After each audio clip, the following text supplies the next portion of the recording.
Hey folks, it's your pal Mike Shea from slyflourish.com and twitter.com/slyflourish, here with another episode of Sly Flourish's Lazy DM Prep. In this Twitch and YouTube show, I go through the steps from Return of the Lazy Dungeon Master while preparing for my Tomb of Annihilation game that I run every Sunday. And now we have sound. I just ran an entire intro with my mic muted. So that was fun. But we're here now. And thank you to everyone in chat who's like, hey, I can't hear you. So that was my fault. I'm an idiot. The desktop audio was working, however. I just clicked the wrong one. So in today's show, we will go through the steps from Return of the Lazy Dungeon Master as we do in every one of the episodes. And we will then go through those steps while I'm going through my Tomb of Annihilation game and also hanging out in chat and talking about all things D&D. So if you have any thoughts or questions or, statements you want to make about the world of D&D these days, I've got a few, then feel free to talk about it in chat, and we will chat about it. The show goes about an hour, so it'll be done about 11 a.m. Eastern Standard Time. And if you're watching on YouTube, you can see a whole bunch of these on YouTube now. So we will start with going with the checklist for Return of the Lazy Dungeon Master. The Lazy Dungeon Master checklist you can download for free if you go to slyflourish.com and click on Return of the Lazy Dungeon Master on the right-hand side. You can download a free sample of the book, which includes the checklist. So you do not need to buy the book in order to get some benefit from the checklist. The checklist has actually descriptions of the things that I'm going to describe now. However, you should still buy the book anyway. So let's go through our checklist. The checklist is intended to help us structure how we prepare for our game. It's one potential path. It is not the only path.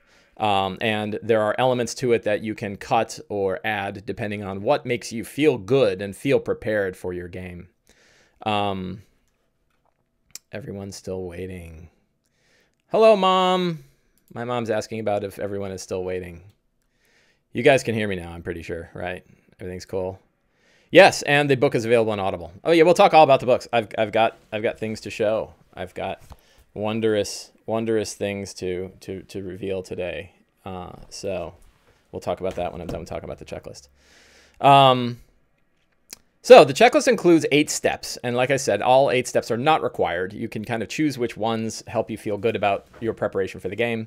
Less is often more. So if you have a step and it doesn't make sense, you get rid of it. But there are a couple steps that I think are pretty critical, or they're at least critical for me.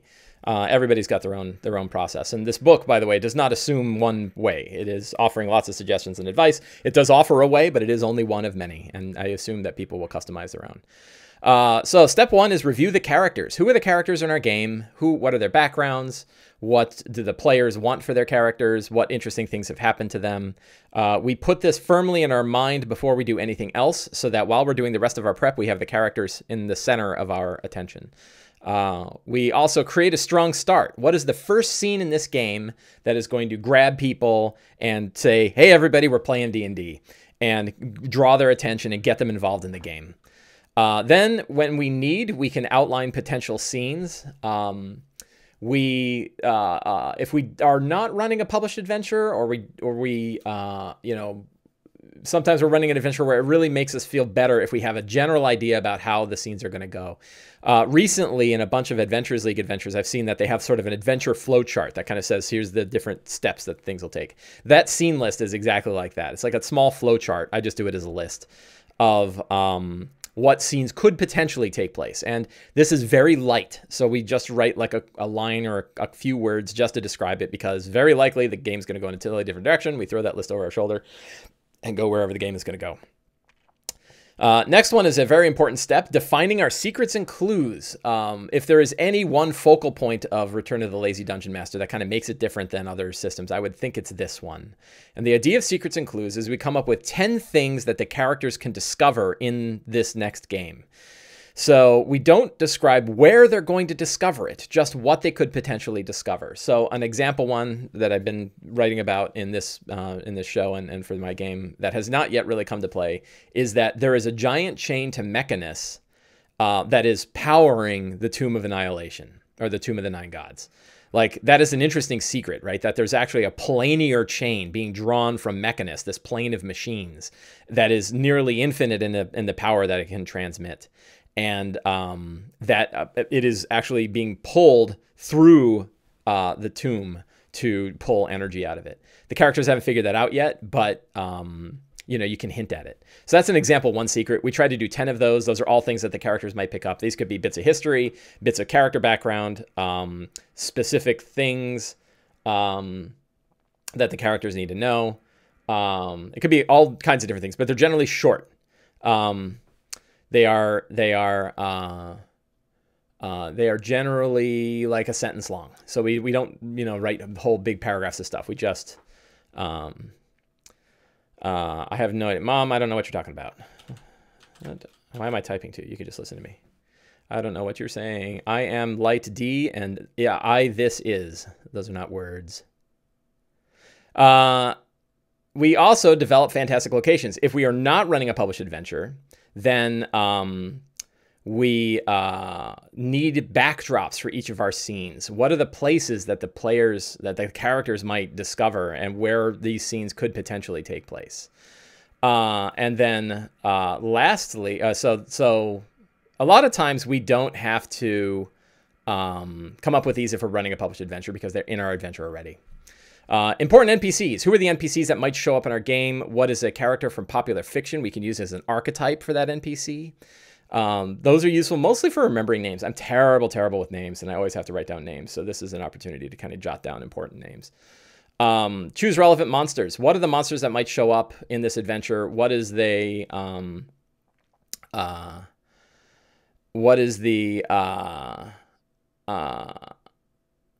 what monsters might show up? What is their ecology? Like, what makes sense about these monsters? If we know that there's an aboleth in the bottom of level 5 of the Tomb of the Nine Gods, it helps to read the section on the aboleth in the monster manual. I think Storm King's Thunder did this a lot. Storm King's Thunder, every time it talked about a giant, it said, go read the section about giants so that you understand the background of giants. And this is more than a stat block. This is really understanding what makes sense. So like aboleths, for example, are connected to every aboleth is connected to the entire shared history of all of the other aboleths for millions of years. But what happens when one of them is cut off? You know, they kind of go crazy. So that's important for the character. Gilliam or whatever his name is. It's not Gilliam. Gilly the aboleth, right? In Tomb, it's important to know that like the two split personalities are, one is a lost child that's alone and very, very frightened. And then the other personality is this million-year-old personality that's trying to figure out how the hell to get out of this situation. So either way, it's pretty interesting. Select magic item rewards.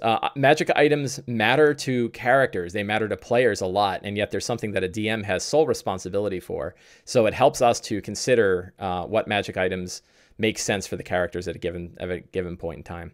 Again, running Tomb of Annihilation, there's so many magic items and they're coming so fast and furious. I don't really worry about that for this particular point in the adventure. So those are the 8 steps. Again, based on what we're running and how we're running it. If we're in the middle of a published adventure versus we're running a one-shot game that's completely homebrew, will depend on which ones of these we use. I made them inclusive. I put all of the steps depending on, you know, on the assumption that you're running a brand new game without any material at all for a group. That's kind of the expectation. But many times if you're running a published adventure and you're already in the middle of it, you don't have to do nearly these many. So those are the 8 steps from Return of the Lazy Dungeon Master. In some Lazy Dungeon Master news, it has been a very good week after many, many weeks of frustration. The print versions for all 3 books are now available to purchase and are available for Kickstarter backers to order for the price of printing. There was 2 major delays on the softcover version of the book. Let's go find a nice. Oh, look at that piece of art! Hang on. I had a nice piece of art and I lost it.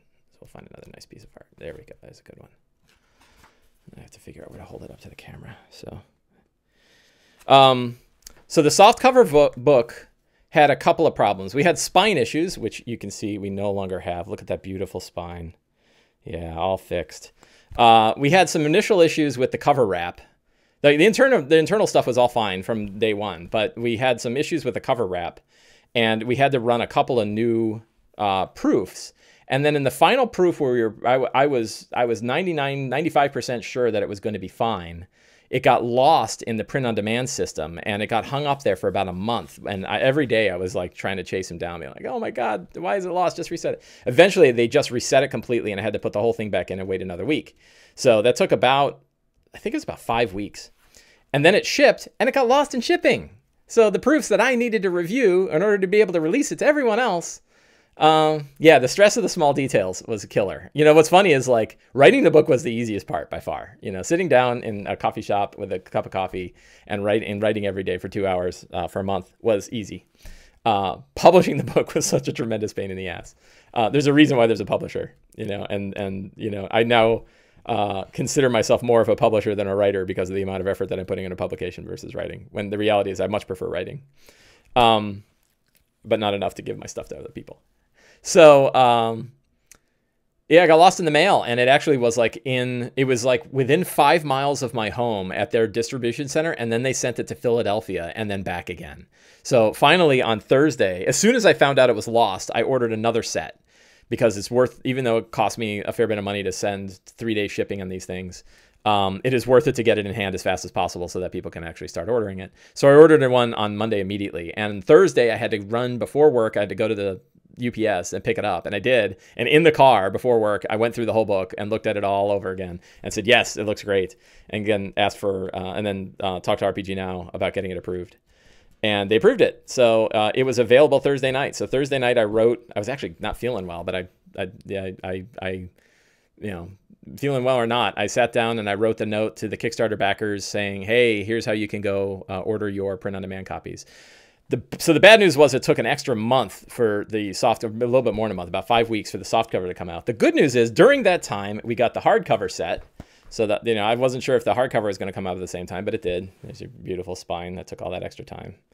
And yeah, that looks fine. And we got the workbook done. So the workbook, and interestingly, looking at the stats, more people are ordering the workbook in soft copy than the other two books, which I think is appropriate because the workbook is the book you throw in your backpack and bring with you. It is not, you know, the other books you can get on your ebook reader, you can read in PDF. As somebody mentioned in chat, you can get the Audible version. So the covers for both of those books were done by Jack Kaiser. He's an artist that does a lot of work for Robert Schwab for Schwab Entertainment. And I got in touch with him, and now he did these covers. He also did the cover for Fantastic Adventures, my last book as well. The workbook is, my mom says, the workbook looks big. It is not terribly big. It's 50 pages, which was just enough that I couldn't get it staple bound, which is kind of a pain in the ass. But I beat the hell out of it. I stretch it like crazy, and it folds. It works nicely. It doesn't matter that it's not staple bound. I think it's not any less stiff being staple bound. I'll tell you though, one thing I did is I took a couple of the preview copies of this and I took them to Kinko's, or it was FedEx/Kinko's, and I had them spiral bound, and it cost about $6 to spiral bound, where they actually strip off the spine and then spiral bound the book and put a nice plastic cover on the front and back. And boy, the spiral bound version is awesome. So if you don't mind spending another $6 on top of the price of the book to get it spiral bound, it is, I think, the most useful way to have this book for your DM kit. None of the print-on-demand publishers that I've worked with will do spiral bound, so I couldn't do it that way for everybody, which is unfortunate. I can't sell it that way. But it's $6 at your local Kinko's to do it. So it's not terrible. And you don't have to, you know, if you like it the way it is, you know, it works just fine. But if you want the, you know, the way that I've got it in my bag is a spiral bound. And the plastic cover is nice because it doesn't ding up the cover too bad when it's sitting in your book. So the good news is they are available. I haven't really talked about it on Twitter. I'm waiting until I know that backers have started to get their copies. About 400-ish people ordered the 3 different books. So 400 for each of the 3 different books, roughly. A little bit more for the workbook. And as soon as I see people that start receiving them, I'll make an announcement on Twitter and stuff that it's available. But it is available. If you go to slyflourish.com and click on Lazy Dungeon Master or Return of the Lazy Dungeon Master, you can order print-on-demand versions for all 3 books, either hardcover, softcover, or the workbook. And all of them, I priced them all reasonably. I tried to price them so that people could buy them. So it's $8 for the workbook. It's $12 for Return of the Lazy Dungeon Master, which is pretty good for a near 100-page full color book. And $25 for the hardcover. The hardcover is definitely more expensive, and it's more expensive for two reasons. It's like a collector's edition. One is that it is hardcover, and two is that it is using the higher quality print. So the art in it is a little richer and deeper. It's not so rich and deep that I thought it was worth doing for the paperback. But I figured if somebody's already dropping a lot of money to get the hardcover, they might as well get the absolute best ink quality. So if you want the Criterion Collection version of Return of the Lazy Dungeon Master, $25 gets you the hardcover. So that is where Return of the Lazy Dungeon Master stands. As it stands now, the Kickstarter is basically done. I'm going to do one final announcement in a couple of weeks when I know that people have started to receive them. And then the Kickstarter will be done, and it's off to the next thing. So we've talked about the, let me see in chat what's been going on here in chat. Tilda DeWilda's here. Hello, welcome. Good to have you. Let's see, who made the cover? I talked about that. Workbook looks big. Nah, it's not as big as it seems. It goes like writing process. Oh my God, this is the worst. I can't wait to finish until I get it done. Layout process. I can't believe how hard this is. I need to redo parts of the writing to match the layout. Print process. How mistaken was I? I'll never do this again. And then of course you do it all again. That is accurate. Yeah. The writing process for me is not hard. And I've been writing like lots and lots and lots of stuff for many years now. So I'm used to writing like 500 words a day of anything. And for this one in particular, it was very similar to writing for my blog. So the writing was easy.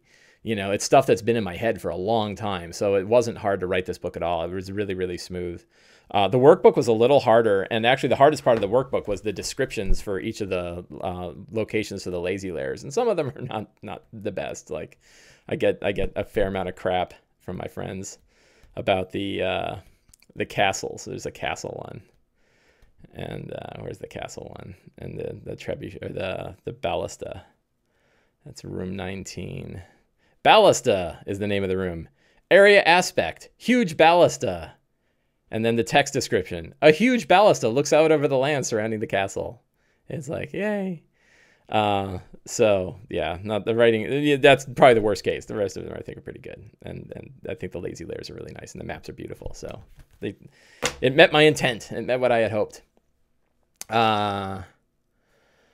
So yeah, writing was easy. Editing is always hard, but Scott Gray, the guy who does the editing for all of these, he's a WotC editor as well, and man, he's awesome. So working with him is an absolute dream. And then layout was fine for the PDF. Like there was a little bit of back and forth about making sure that we got the quality to the size right. And that was a little frustrating because I want to get it out there, but we weren't late or anything like that. And we got the PDF done and it looks beautiful. I'm really, really happy with the PDF of all of these. But then book layout, it was just, a small, like I screwed up. I grabbed the wrong template for the cover and then the cover didn't wrap right. And then there was delays. It was just a pain. I mean, it was like 3 months to get the physical versions done. And I've never worked with I forget what they call them, like an imprint publisher. They have a name for them. Difference between a print-on-demand publisher and a publisher where you work with them directly and they print like 1,000 copies of your book. And I've never done that before, and I'm kind of frightened of it because I don't know how that works and I don't know what the market is like. I don't know how you send them to everybody. It's so much easier to do it this way where people just order whatever they want and then it's sent right to them from the publisher and I don't have to do anything.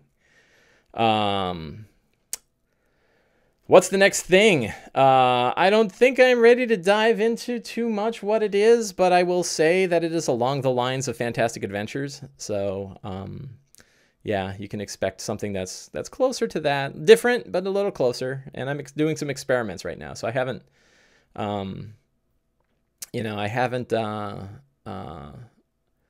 I'm always trying to play around with new things, and I haven't really like formulated a formal thing yet. It's all just kind of like, and just pondering how it's going to go. What's this like? And then eventually I'm going to get it wired up, and then I'm going to take some time off work and I'm going to write it, and then we'll go through this whole process again, but it'll be easier this time, I'm sure. I learned a lot. I learned about CMYK versus RGB. I learned about all kinds of stuff. What else? Do you have any tips for writing fronts? Yes. It's in the book. Eris Shrug says, do you have any tips for writing fronts? So yeah, I mean, both on the website and in the book. Let's jump to the description of fronts. And then we're doing fine on time. Table of contents, fronts. I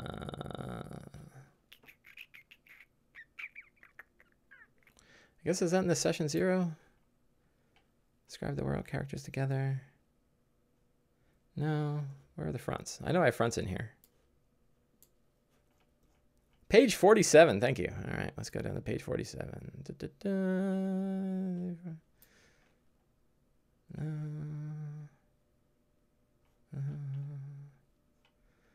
My page, there we go, lazy campaign.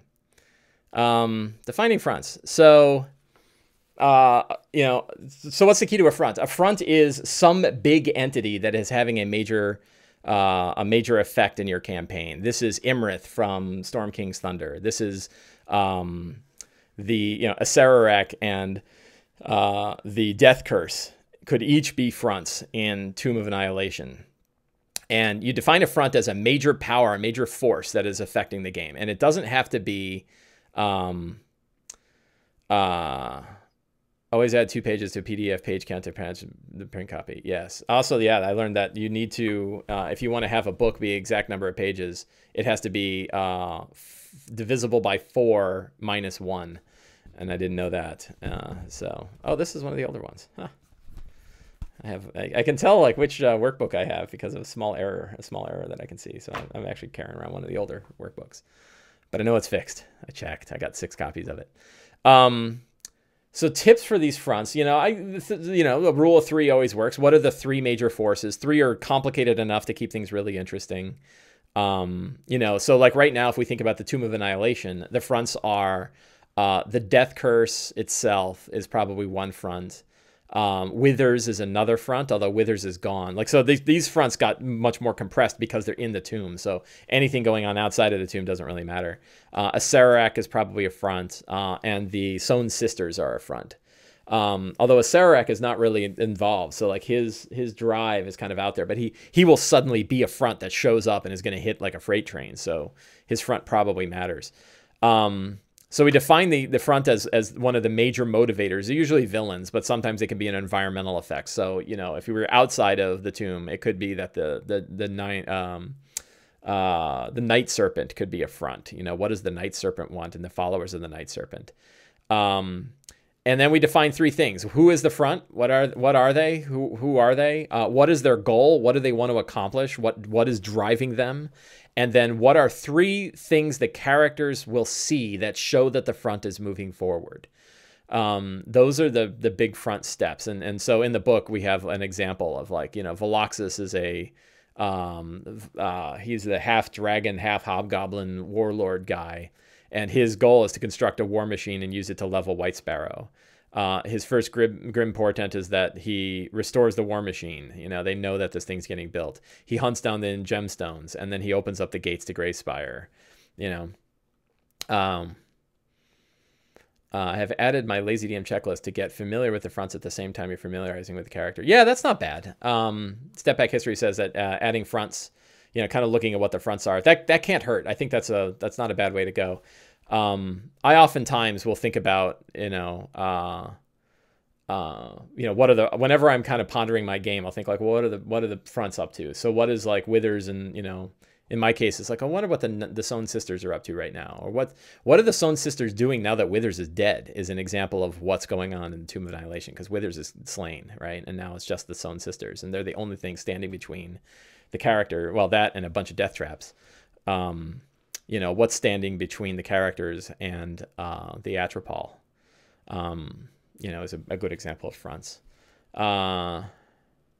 I love that step-by-step guide for constructing adventures in the DMG. I'd love to see that iterated upon. Maybe I'll just make it. Yeah, sure. The DMG is a great book to just sort of open up and play around with and get ideas for things. Many of the random tables in there I think are fantastic, and then some of the random tables I think are a little too detailed. So the next book will be a pamphlet. Lazy Dungeon Master returns again, 1 page, because Mike is too lazy after the first 2 books to write a third. I'm so lazy, I'm probably not going to write a third. I mean, I don't want to say ever, but right now I don't have any plans to write it. This is really like, having written Lazy Dungeon Master and then waited 5 years and then kind of rewritten a lot of the, not exactly rewrote it, but wrote a new thing.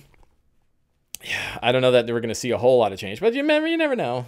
I think the game would have to change pretty radically, and I don't expect that it's going to, even if there is a new version. I don't know that we're going to see a major change like we did with Fourth.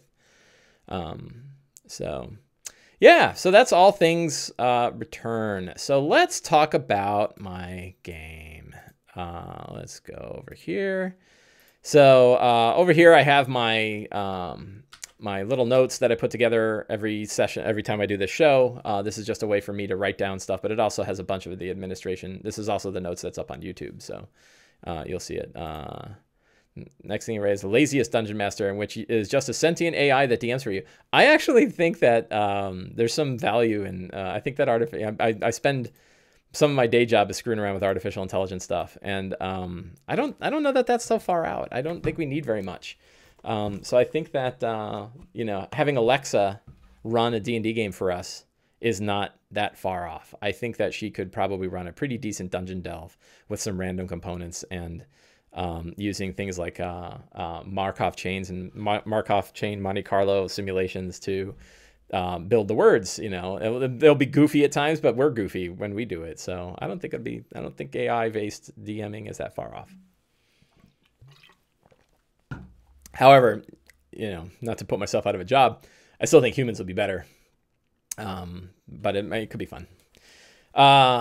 So we will start with our characters. So we have Smoke, the Tabaxi Ranger. I never did get much of Smoke's background story. The player is just kind of interested in Smoke. He is the one that blew up his own head with the cursed fireball necklace. So that was fun.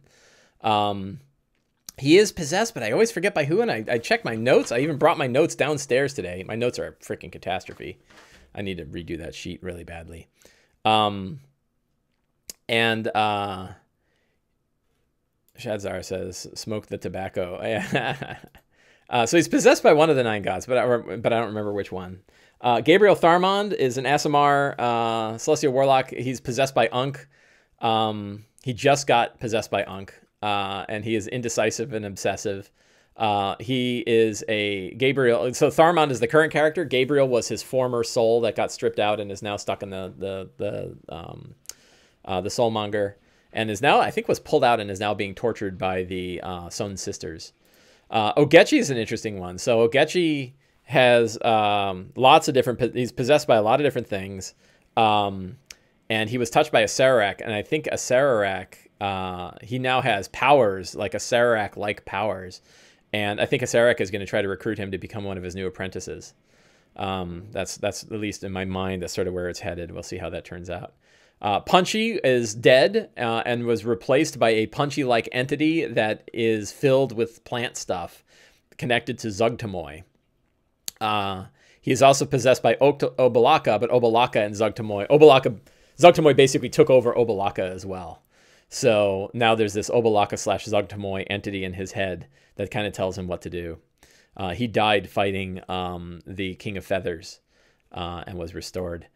We have Alistair, is a fallen Aasimar paladin. He was one of the members of the Yellow Banners, and they died, and now he wants to protect his new group. He has a Onyx figurine named Barnaby. I don't know if he was taken over by something yet. He might have been. And we have Arjan, who is our Dragonborn Dragon Sorcerer. This is Brian's character, who was killed. His original character was Warren, who was killed by Bodax. And now he was trapped in the mirror from another world. So he's sort of, his mind is sort of shattered, and he's sort of picking things up as they go. So those are the current characters. So now we talk about the strong start. But in order to talk about the strong start, I need to remember where the hell we ended. And I don't. So we're going to take a look at the map. So I think... So the problem is I have 2 groups, and they're both in the tomb, and they're both kind of getting to similar areas. I don't think the other group was at level 3 yet. They didn't really spend a lot of time down here. But we do have a secret from level 3. Level 3 requires 10...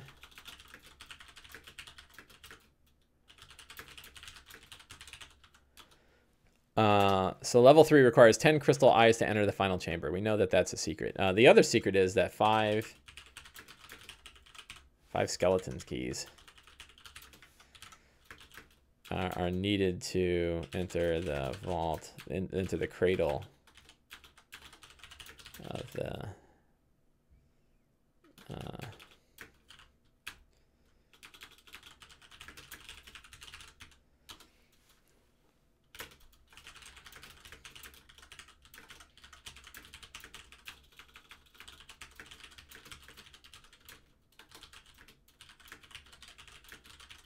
So I'm hammering in secrets only because those come to me, and when they come to me, I go ahead and write them down. Key skeletons, yeah, I like skeleton keys. Bodak Horseman, nice. Shadzar says Fantasy Grounds already exists. Is that about the AI? So automated, you don't know how to play the DM. Better make him. Never mind, the games aren't streamed anyway. Well, you're going towards the sister's last stream I saw, Skeleton Keys. You ain't fitting those on the keyring unless it's a hula hoop. Yeah, no kidding. They're carrying around these skeletal heads, each of which has a key. So I don't think... I have to remember where the hell they were and where we ended. They've covered all of the Rotten Halls. That's all done. So I know that level 1 is done. That's nice. Progress. I think they did everything in level 2 as well. Why this is tedious. So level 2, they did room 20. Yeah, so they did room 22. They did 23, and they did 24. And they didn't let them go, but they're out there. So one of the NPCs is a gray slod.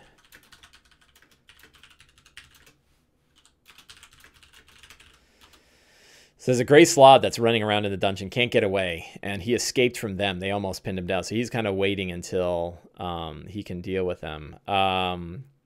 They did not deal with... They dealt with all of the west side of this chamber. So they've done... I think they might be in room 24 or nearby. God, it's so hard to remember. They did not go into room 20. They were smart enough, I think, and both my groups are smart enough to look at the wine room and be like, yeah, we're not having any of that. We're not doing that nonsense. So that level was done. Then I don't think this group did anything on... I don't think this group has done anything on level 3 yet. I don't think they've gone down there at all. So that's probably where they're headed. I actually just spent some time today kind of reading up on level 3. A, because I heard how deadly it is, and B, because it was not one that I remembered. So I spent some time reading about that one. And I'm pretty sure that my Sunday group has not gone here. My Wednesday group did a bunch of stuff down in the Tumbler room. And yeah, somebody got turned to stone and all kinds of craziness happened there. Beholder eye rays are no joke as a trap, turns out. And then level 4, I just want to see if level 4... this group, I think, has covered all of level 4. Yeah, so they've done all of level... Yeah, I think all they have is level 3. So level 3 is where they're heading. Because they still have 2 keys left. And those keys must be on level 3 because they've covered all of the other levels. Level 5 is the gear room. But I don't think you can get to the gear room without getting through the Beholder. Is that right? No, I guess you can get down there. You can get down there through the spiral staircase. The gear room is another big complicated mess.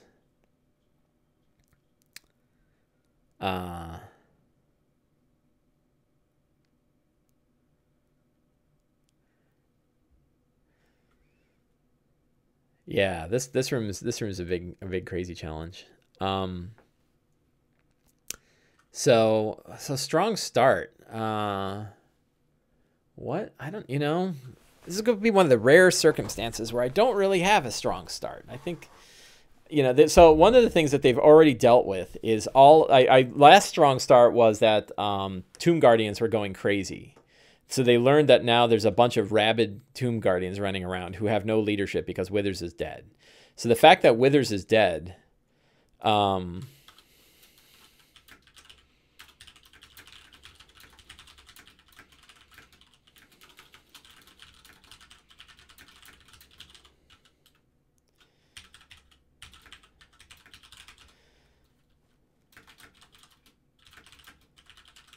so we'll probably have the cry in the distance again. I think they already heard her. They already heard Gilly, and they know that she's scary. So I can tug on that one a little bit. I should just open all these maps in new windows.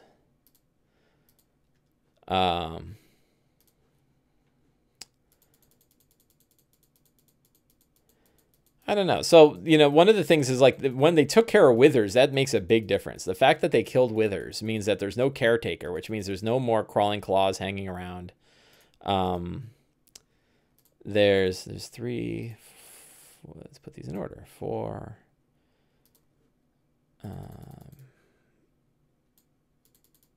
where's room map 2? That's 3.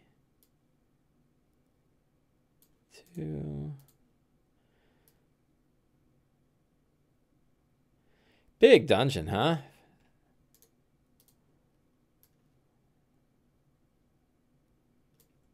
Six levels.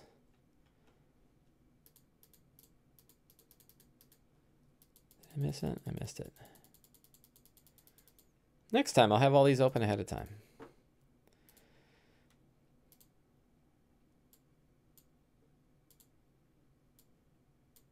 One, 2, 3, 4, 5, and 6. Who's going to remember to feed that aboleth? That's a good question. I think the aboleth might be starving. Help, you know, starving aboleth, right? They know not to trust that thing, but you know, the funny thing is they can kind of trust it.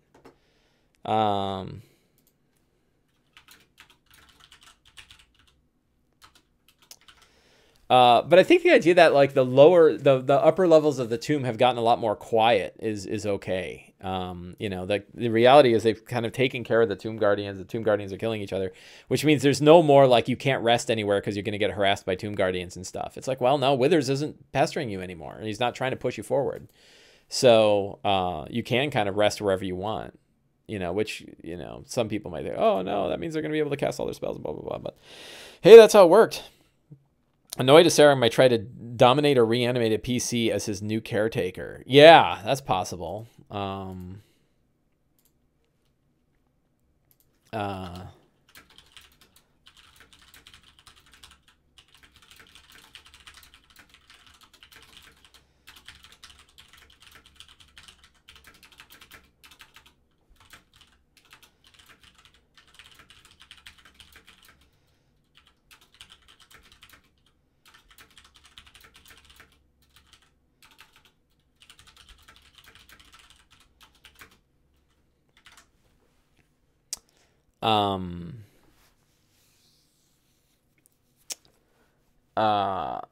So Navy DM says one possible secret, and annoyed Serac might try to use it. So that could be a potential outcome, but it's not really a secret because Serac doesn't even know Withers is dead. So, yeah, it could be. I mean, is it possible that Withers was a previous inhabitant?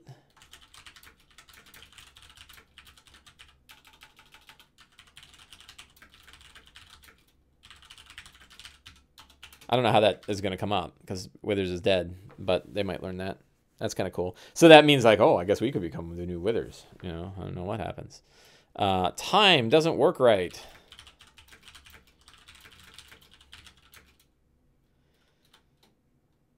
Withers 2, the Withering.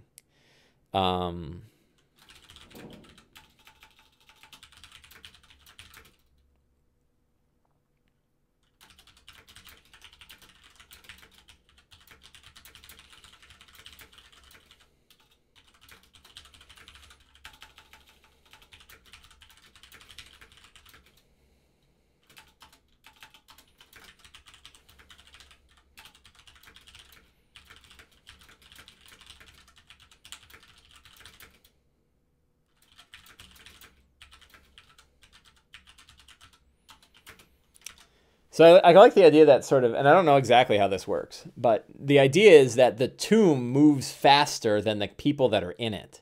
So it stretches. It's getting older faster than the people that are in it. So you might be in the tomb for 1,000 years, but have only aged 10.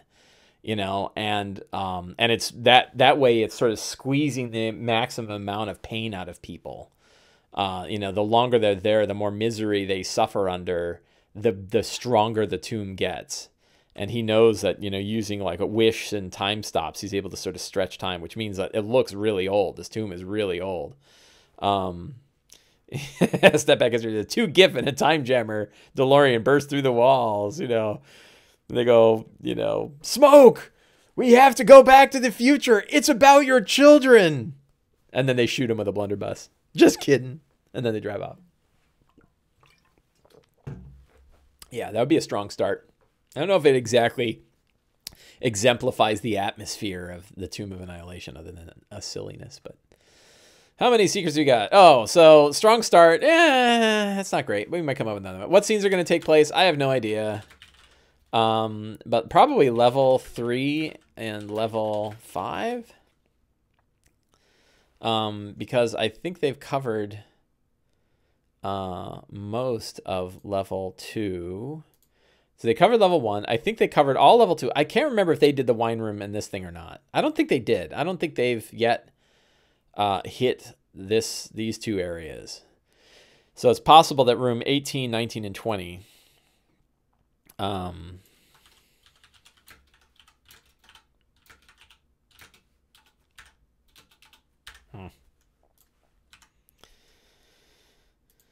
18, 19, 20 on level 2. Level 3 and level 5. Whoops. Level 3 they haven't done at all. Level 5 they've done everything. They really cleared the hell. Boy, that was some tough. Some part of the wall crumbles before them with no direct explanation. Yeah, moss. So another part of the secret could be moss is growing too fast.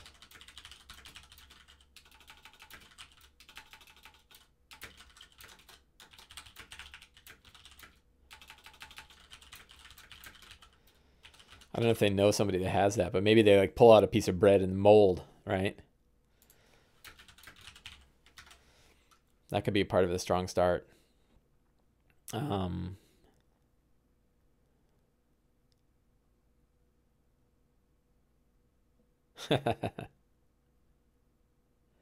knockoff Lazarus pit. That's cool. So yeah, level 5 is going to be a piece of work. So I guess what's the deal with level 5 that like your goal, how do you get down to level 5 from level 4? There's no, the only way down to level 5 is the secret stairwell, right?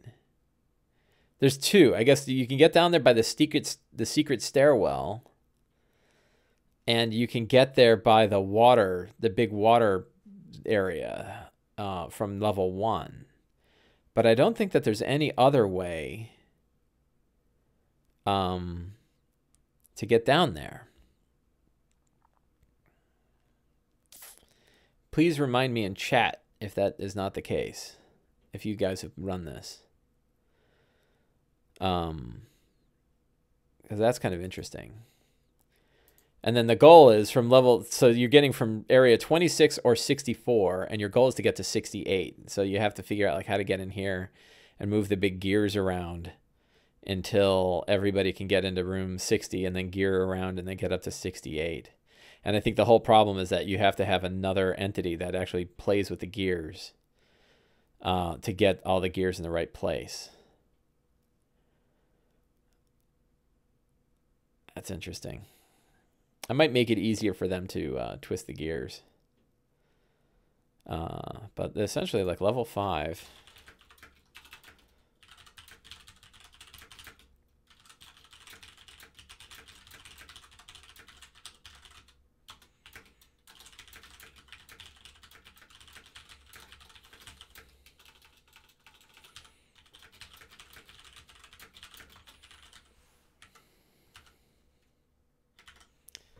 Hole in the middle. Oh, yeah.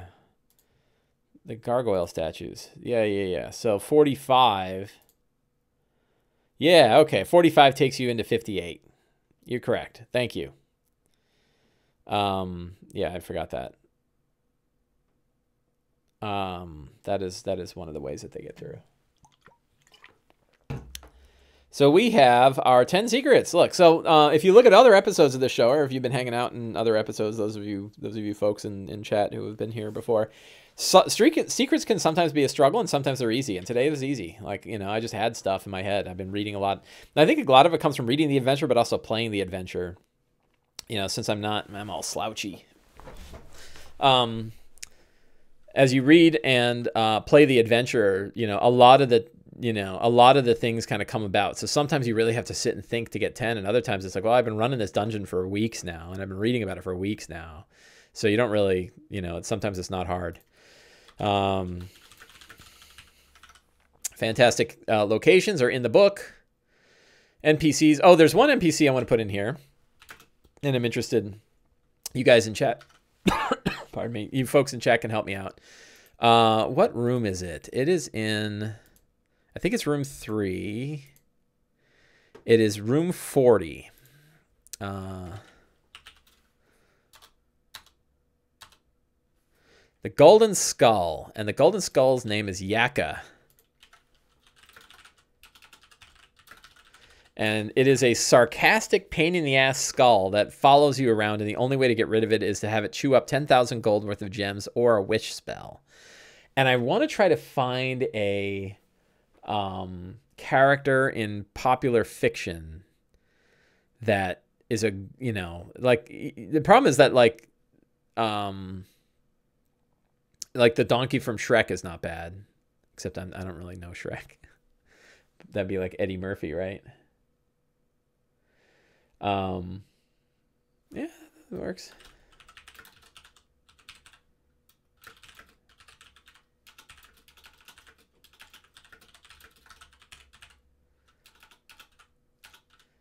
That's a pretty good one.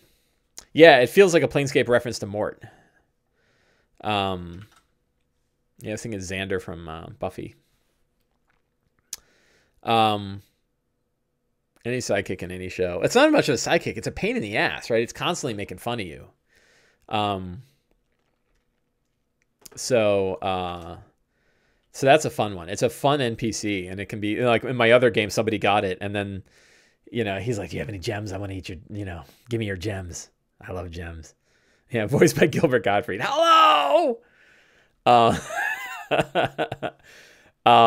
And I forget, but it went and woke up 2 Tomb Guardians and then trained them back to the characters. Like, they didn't have any gems, sorry. And then like dives into a box and like, oh my God, two Tomb Guardians are coming.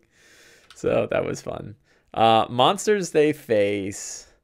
We might throw, so I actually published the Tomb Guardians article, so we can grab I can grab a couple of Tomb Guardians here.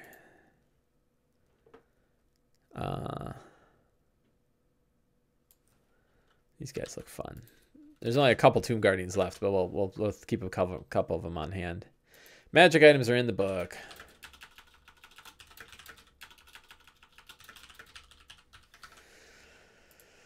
So we have, I think, everything. We got some monsters. We've got magic items are in the thing. We've got the NPCs. Locations are in the book. We have our secrets and clues. Scenes that take place are pretty well set. So, yeah. So one of the things, here's a, just to kind of end the show today. One of the things I've been thinking about, and I've been writing an article, I've been drafting an article on Sly Flourish about this, is, and I talked about it previously on this show, the thematic issues of this adventure, in that it goes from heavy character-driven adventure of exploring the jungle to Death Trap Dungeon, where any other, many areas can just kill a character outright. And how harsh that can be for characters that have been, in my case, these characters are a year old. Players have been playing them for a year, and to have them just die because somebody pressed a button on the wrong box is really pretty rough. And I don't have a great solution for it. It's like, it doesn't matter that you tell the players this is the case. Like, I've told both my groups, and I've asked them to build secondary characters, but that's not going to take the pain away when the characters die. So, I also tried the whole idea of,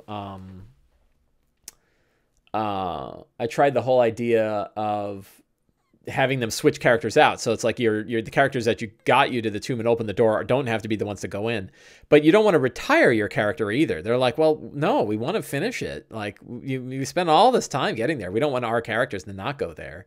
So that's not a good solution either.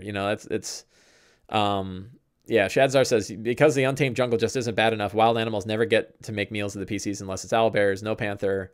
So yeah, there's bad stuff that happens in the jungle, but nothing like what happens in the tomb. So then my third alternative, and so Newbie DM says, the only way I found around this was to make the jungle very, very deadly or nerf the tomb. And I'm on the nerf the tomb side. I think that I'm going to pull my punches a little bit with the tomb because I love the characters and I want to see them succeed more than I want to, be mean and like, this is, hard like life, and there's I see it a lot of times on Twitter and even among people at WotC that like, death has to be real and it has to happen in order for the adventure to have, real weight to it. And I'm not sure that's true. Like you can have very deadly situations and not kill off characters that quickly. So I've only killed off I've killed off a couple of characters in my Sunday game, but in the tomb, none of them, I did pull my punch. Like on the disintegrate, he didn't get disintegrated. And I think like, one way is that anytime they have if you drop to 0, you die, is to not do that, right? You can just drop to 0. I think that that's fair. And then, it's still deadly. It's still really hard. You still have to worry about death saves and everything else, but you're not having these instant kills. So I think I'm going to shave off a lot of the instant kills as I'm running it from here on out, because I want to watch the characters succeed. Now, when they're fighting a Serac, it's a different story. I think the Serac might be really hard. Either nobody dies, ergo choices don't mean anything, or George R. R. Martin, everyone dies. I think there's a balance.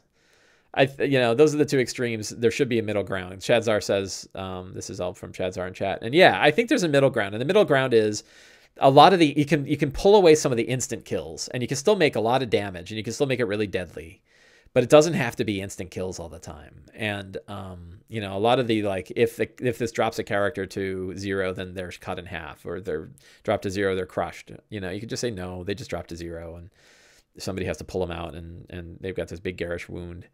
I think you can do more of that. There's some stuff like the Beholder. I don't know how that's going to go. The Beholder's really hard. So I think the Beholder probably will, I'll probably pull punches on the Beholder a little bit. Change instant kills to permanent effects. I think that the DMG has sort of, like permanent wounds, right?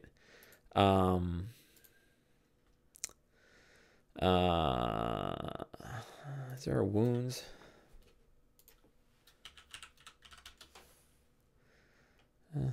I thought there was a...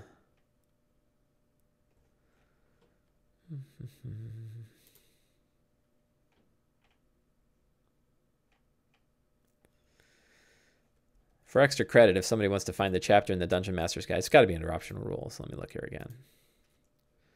I got a couple minutes left. Combat options, maybe? Speed factor. Injuries. Yeah, so here, like, lingering injuries are a good one. Maybe we use this instead of, use the lingering injuries chart instead. So, I want the dungeon to feel dangerous, and I'm not going to nerf it too much, but I don't want to watch all the characters get killed all the time. So, so far it hasn't really happened for one group. They did have a near TPK, but there was a reason why as soon as they were dropped, the people left them alone and they eventually healed back up, so it worked. So I don't know, it's just a thought. Well, I have all my notes for today, and we are closing in on 11 o'clock, so I am going to call it a day. I want to thank everybody in chat for coming, and all of you regulars who come every week. I appreciate it. Sorry I wasn't here last week. The Madness Table, man. I love the Madness Table. So I will see all of you guys in a week. So have a great time.